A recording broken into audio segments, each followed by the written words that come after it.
Matius ketika itu menyangkut jangkauan misi Yesus menampilkan data yang menarik. Di satu sisi ada teks-teks seperti Matius 10 ayat 5, waktu Yesus mengutus para muridnya, dia berpesan jangan menyimpang ke kota bangsa lain dan jangan memasuki kota orang Samaria, melainkan pergi kepada domba-domba yang hilang dari Israel.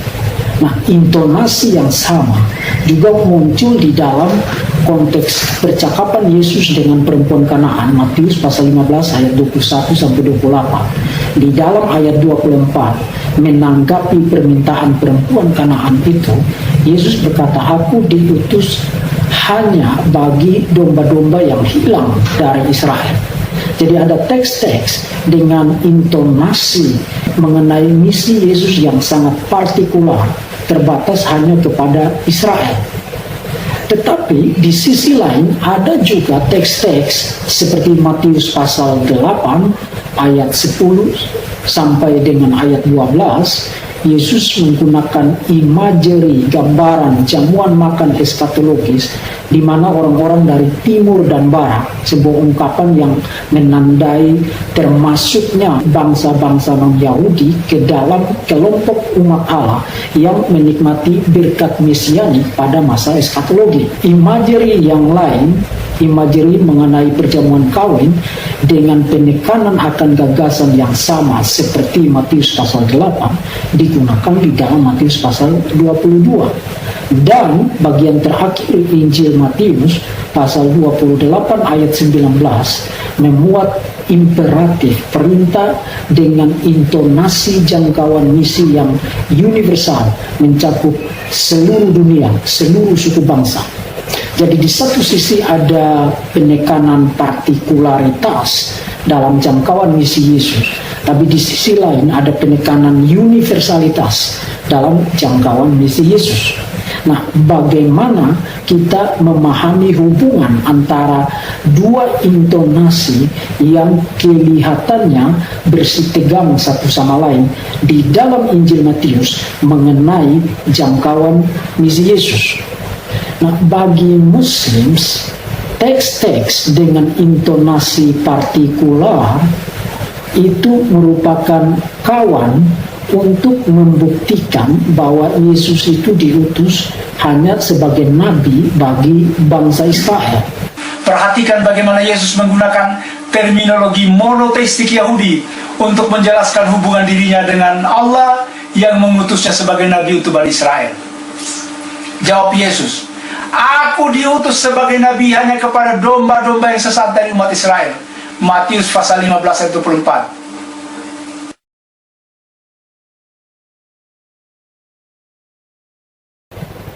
Sedangkan bagi para apologet Kristen, ketika mendengar Muslim mencomot teks-teks seperti Matius pasal 10 ayat 5-6, pasal 15 ayat 24, para apologet Kristen umumnya pergi ke Matius pasal 28 ayat 19 untuk memperlihatkan, oh ini ada jangkauan misi yang universal di dalam Injil Matius. Dua tendensi dengan pendekatan yang sama, pendekatan proof text semacam itu, gagal karena dua alasan mendasar. Pertama, pendekatan proof text itu adalah pendekatan yang tidak mengakomodasi natur dasar dari Alkitab. Alkitab tidak seperti Quran yang terdiri dari kalimat-kalimat lepas dan juga hadis-hadis, kalimat-kalimat tanpa konteks naratif mayoritas. Alkitab tidak begitu. Alkitab mulai dari kitab pertama Perjanjian Lama, Kejadian, sampai dengan kitab terakhir Perjanjian Baru, kitab Wahyu, membentuk satu cerita besar, satu meta narasi, satu grand story. Maka kalau orang menggunakan pendekatan comot-comot ayat atau pendekatan proof text tanpa memperlihatkan kaitannya dalam kerangka meta narasi yang besar itu, mereka sebenarnya tidak membuktikan apa-apa dan mereka hanya membuat Alkitab mengatakan apa yang tidak dikatakan oleh Alkitab. Itu yang pertama. Yang kedua, pendekatan proof text tetap tidak menjawab pertanyaan mengenai bagaimana menjelaskan hubungan antara intonasi partikular dalam jangkauan misi Yesus dan intonasi universal dalam jangkauan misi Yesus. Itulah sebabnya kita perlu memperhatikan komposisi Injil Matius secara detail, kemudian mengajukan pertanyaan-pertanyaan yang menolong kita menggunakan pendekatan yang representatif untuk menjelaskan fenomena tekstual semacam ini. Kalau kita memperhatikan presentasi data tekstual Injil Matius mengenai misi Yesus, kelihatan bahwa Matius memang sengaja mempresentasikan teks-teks yang berintonasi partikular sekaligus teks-teks dengan intonasi universal. Itu adalah sesuatu yang sengaja dilakukan. Dan kalau kita memperhatikan lebih lanjut lagi, sebelum kebangkitan Yesus, semua lontaran mengenai termasuknya bangsa-bangsa lain ke dalam komunitas umat Allah pada masa eskatologis itu bersifat janji yang antisipatif.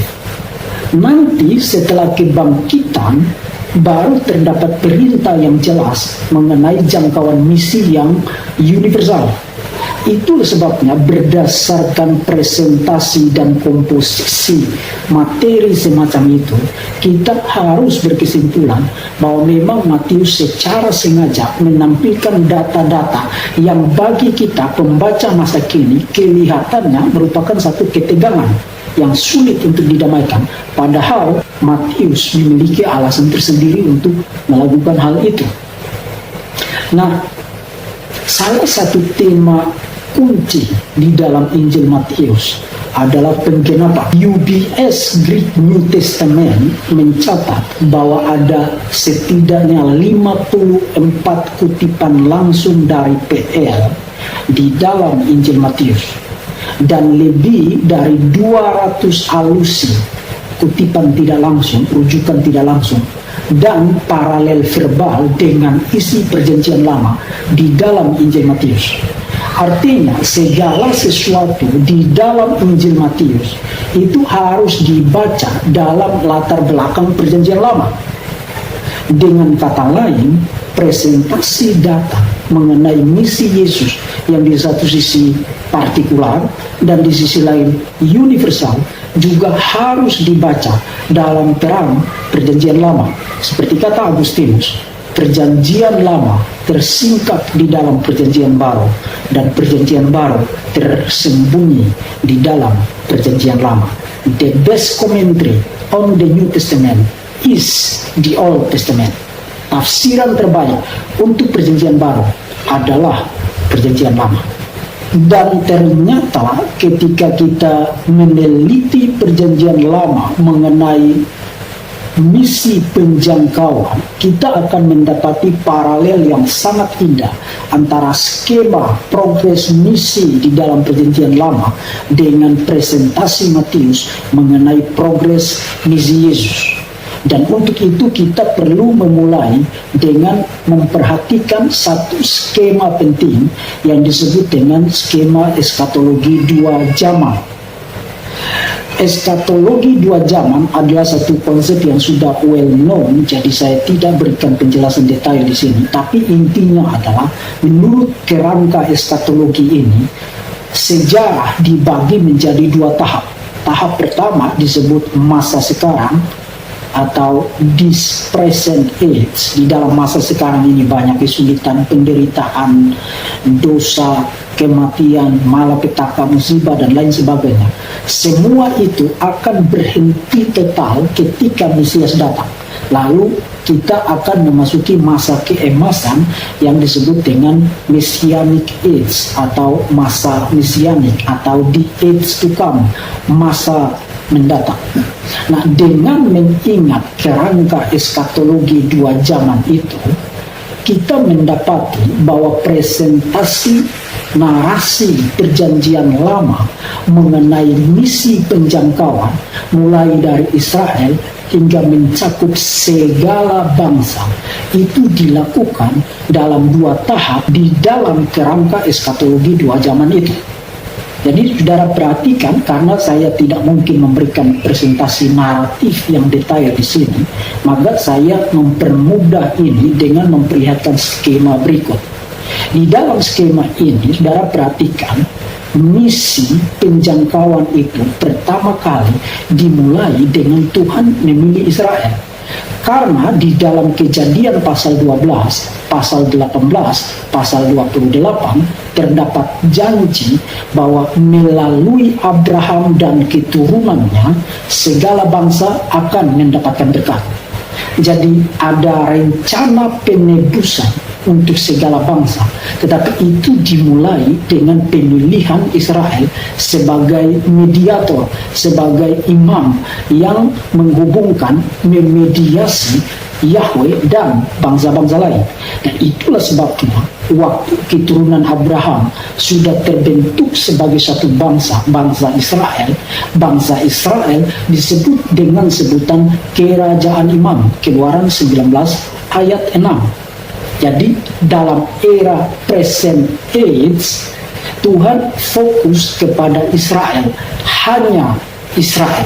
Tapi fokus itu bukan fokus yang eksklusif untuk selamanya, melainkan fokus yang dimaksudkan supaya melalui Israel berkat penebusan yang dikerjakan melalui Mesias yang dijanjikan itu bisa sampai kepada bangsa-bangsa lain. Dan kalau saudara membaca teks-teks yang berbicara mengenai janji, realisasi, termasuknya bangsa-bangsa lain ke dalam komunitas umat Allah yang menikmati berkat mesianik, berkat penebusan, berkat dari Yahweh melalui Sang Mesias, keturunan Daud yang akan menyelamatkan umatnya, itu terjadi pada masa mesianik atau messianic age.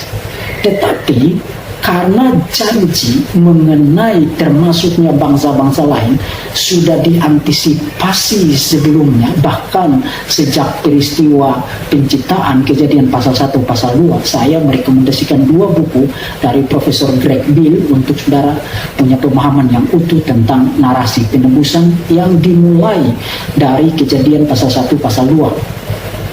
Karena janji itu sudah diantisipasi sebelumnya dan dibuat menjadi jelas di dalam janji kepada Abraham, maka tidak heran di dalam perjalanan sejarah Israel 1-2 kali ada orang-orang tertentu dari bangsa-bangsa lain yang terlibat signifikan di dalam sejarah Israel dan ikut menikmati berkat covenant bagi Israel. Misalnya Rahab, misalnya Ruth. Tetapi kehadiran orang-orang non-Yahudi itu bisa disebut sebagai kekecualian karena fokus dari penjangkauan misi pada present age itu adalah Israel. Jadi perjanjian lama mempresentasikan penjangkauan misi dari Yahweh itu dalam 2 tahap. Tahap pertama adalah Israel. Israel dipilih sebagai kerajaan imam supaya melalui Israel berkat mesianik itu, berkat dari Yahweh sampai kepada bangsa-bangsa lain. Jadi dari Israel kepada bangsa-bangsa lain. Tetapi karena janji itu sudah diantisipasi, maka di dalam perjalanan Israel 1-2 kali ada kasus-kasus di mana orang-orang non-Israel ikut menikmati berkat covenant itu. Nah, Matius persis setia mengikuti skema progres misi perjanjian lama. Kalau saudara membaca Matius pasal 1 ayat 1, Matius mengawali Injilnya dengan mencatat, inilah silsilah Yesus Kristus, anak Daud, anak Abraham. Jadi Matius bukan hanya menghubungkan Yesus dengan Daud sebagai Mesias dari keturunan Daud, tapi secara eksplisit menghubungkan tugas kemesiasan Yesus dengan Abraham. Dan ini berarti Matius mulai dengan mengingatkan kita akan antisipasi dari termasuknya bangsa-bangsa lain di dalam umat covenant Allah yang sudah dijanjikan kepada Abraham. Itulah sebabnya Matius bukan hanya mengawali Injilnya dengan antisipasi mengenai janji itu, dia juga mengakhiri Injilnya dengan realisasi dari janji itu. Matius pasal 28 ayat 18 sampai dengan ayat 20. Jadi ada intonasi mengenai antisipasi di dalam awal Injil Matius dan realisasinya pada akhir Injil Matius. Artinya ini adalah sebuah inklusio. Inklusio itu berarti seorang penulis mulai dengan tema yang sama, kemudian mengakhiri dengan tema yang sama, dan segala sesuatu yang in between harus dibaca dalam kerang tema itu. Jadi Matius memulai Injilnya dengan antisipasi dan mengakhiri Injilnya dengan realisasi. Dan bukankah ini yang kita lihat dalam skema antisipasi dan realisasi di dalam Perjanjian Lama mengenai progres misi penjangkauan? Kedua, antara antisipasi Matius pasal 1 ayat 1 dan realisasinya Matius pasal 28 ayat 18 sampai 20, Matius terus mengikuti skema antisipasi realisasi itu dengan melontarkan sejumlah janji antisipatif yang lain. Tetapi yang ketiga, karena Matius tetap setia kepada progres misi Perjanjian Lama bahwa present age itu fokusnya hanya Israel, nanti itu baru diperluas kepada bangsa-bangsa lain secara resmi pada saat Mesias telah sukses menjalankan tugas kemesiasannya, maka tidak heran kita membaca dalam Matius pasal 10, Matius pasal 15 ayat 24, di mana Yesus menyatakan bahwa fokus dari misinya adalah hanya Israel. Mengapa hanya Israel? Karena ingat skema Perjanjian Lama mengenai progres misi, bahwa pada masa present age itu fokus penjangkauan itu adalah Israel. Nah, memang pada saat Yesus menyatakan misi yang partikular itu, dia sudah datang sebagai Mesias. Tapi ingat, dia belum bangkit dari kematian. Artinya, inaugurasi dari masa mesianik secara resmi itu belum dimulai, karena Mesias belum menang atas maut, belum mengalahkan iblis melalui kematiannya di salib dan bangkit dari kematian. Itulah sebabnya meskipun dia sudah datang, tapi dia masih mengikuti pola progres misi di dalam Perjanjian Lama. Maka dia berkata, pergi hanya kepada domba-domba yang hilang dari Israel. Aku diutus hanya kepada domba-domba yang hilang dari Israel. Tetapi limitasi itu sama seperti progres misi dalam Perjanjian Lama, bukanlah limitasi yang dimaksudkan untuk selamanya.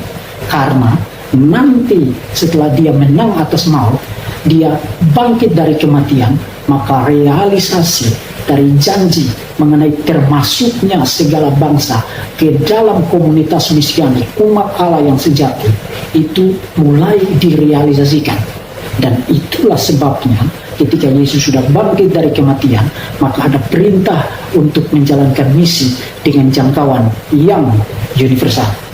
Nah, jadi kita melihat ada satu meta narasi yang bergerak menyatu secara progresif, mulai dari Perjanjian Lama sampai dengan Perjanjian Baru, yang puncaknya adalah Yesus. Tetapi Muslim mencoba menyusupkan Muhammad ke dalam meta narasi itu, bahwa Yesus hanya bagi Israel dan bahwa Yesus mengantisipasi kedatangan Muhammad.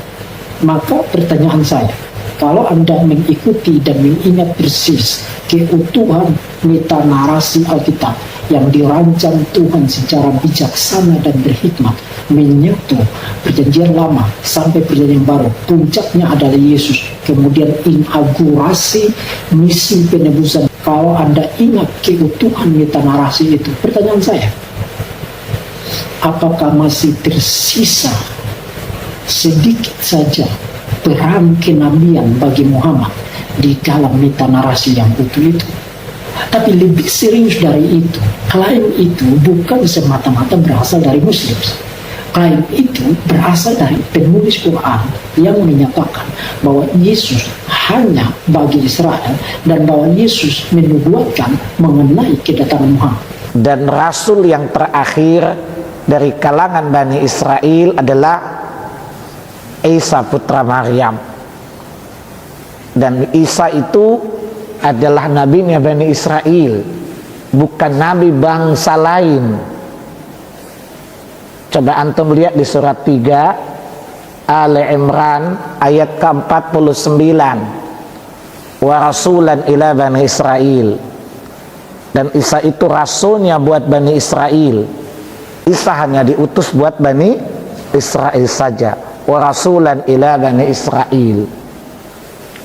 Dan itu diperkuat dengan statement Isa alaihissalatu wassalam di surat yang ke-61 ayat yang ke-6. Dan ingatlah ketika Isa putra Maryam berkata, wahai Bani Israel, sesungguhnya aku hanyalah diutus buat kalian saja, memperkuat, membenarkan apa-apa yang ada pada Taurat dan menyampaikan kabar gembira kepada kalian akan datang seorang rasul sesudahku, namanya Ahmad. Beliau adalah Muhammad sallallahu alaihi wasallam. Nah, kalau klaim itu berasal dari Allahnya Muhammad dan klaim itu mengacaukan keutuhan metanarasi Alkitab, metanarasi penebusan yang teraplikasi secara progresif di dalam sejarah penebusan dengan klimaksnya adalah Yesus. Kalau klaim itu mengacaukan keutuhan metanarasi itu, maka pertanyaan saya, sebenarnya Muhammad diutus oleh siapa? Dan Allahnya Muhammad sebenarnya siapa? Jalan penebusan itu telah dirancang oleh Yahweh dan penggenapannya telah terjadi di dalam kedatangan Yesus Kristus Sang Mesias. Dan karena kedatangan Yesus Kristus Sang Mesias, maka berkat penebusan, berkat keselamatan itu bisa sampai available, tersedia bagi segala suku bangsa. Saya berharap Anda menggunakan kesempatan ini dengan sebaik-baiknya untuk membawa kembali hidup Anda kepada Tuhan, pemilik alam semesta, pemilik hidupmu, yang telah mengaruniakan anaknya yang tunggal, supaya barang siapa yang percaya kepadanya tidak binasa, melainkan beroleh. Thank you for the happiest year of my life.